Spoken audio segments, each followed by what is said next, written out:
জানেন কি বাড়ির ঈশান কোণে কোন জিনিস রাখলে মা লক্ষ্মী আপনাকে ত্যাগ করবে? আসুন আজকের ভিডিওতে জেনে নিই। উত্তর পূর্ব কোণকে ঈশান কোণ বলা হয়।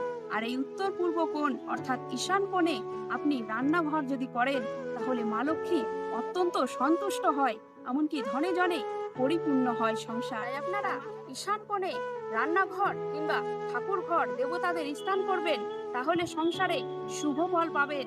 জীবনে আর কোনো রকম দারিদ্রতা, অভাব, অশান্তি, বিপদ আপদ আপনাদেরকে সাঁতাবে না। অশান্তির হাত থেকে বাঁচতে ঈশান কোণে রান্নাঘর কিংবা দেবতাদের স্থান তৈরি করুন।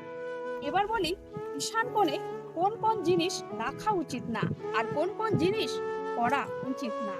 আসুন জেনে নিই। ঈশান কোণে ভুলেও কখনোই স্নান করার ঘর কিংবা বাথরুম করবেন না, কারণ শাস্ত্র মতে ঈশান কোণকে অগ্নিকোণ বলা হয়। তাই অগ্নিকোণে নোংরা জিনিস কখনোই রাখা উচিত না।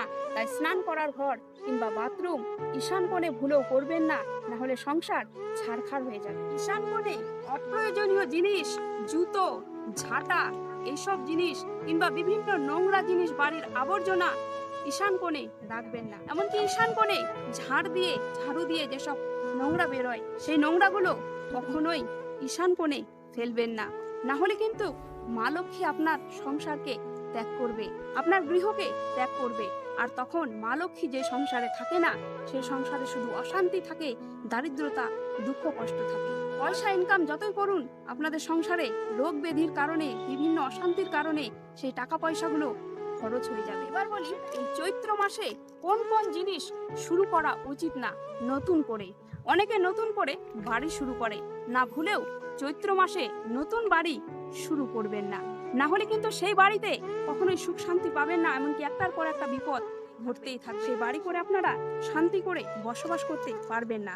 তাই বাড়ি শুরু করুন বৈশাখ মাস থেকে, কিন্তু চৈত্র মাসে ভুলেও বাড়ি শুরু করবেন না। শুধু বাড়ি না, যে কোনো নতুন কাজ, নতুন বিবাহ, কোথাও পাত্রী দেখতে যাওয়া, পাত্র দেখতে যাওয়া, যে কোনো শুভ কাজ চৈত্র মাস থেকে শুরু করা উচিত না। আর একটা কথা সব থেকে গুরুত্বপূর্ণ, শিল্পাটা কোন দিকে রাখা উচিত আর কোন দিকে রাখা উচিত না, আমি অলরেডি এই নিয়ে ভিডিও বানিয়ে নিয়েছি। আমার মোনা ঠাকুর নামের পেজে গিয়ে একবার দেখে নেবেন, দেখবেন নানান রকম নিয়ম কারণ সেখানে বিস্তারিত আলোচনা করা আছে, যেগুলো দেখলে, যেগুলো জানলে আপনাদের সংসারে সুখ শান্তি হবে। তাই যারা এসব বিষয়ে জানেন না, তারা অবশ্যই আমার পেজে গিয়ে দেখে নেবেন। আর আমার বন্ধু হয়ে সাথে থাকবেন এই ধরনের নিয়ম কারণের বিষয়ে জানতে চাইলে। অবশ্যই লাইক, কমেন্ট, শেয়ার করবেন যারা এইসব বিষয়ে জানে না। আর ফলো করে পেজটিকে সাথে থাকবেন আমার বন্ধু হয়ে। ধন্যবাদ।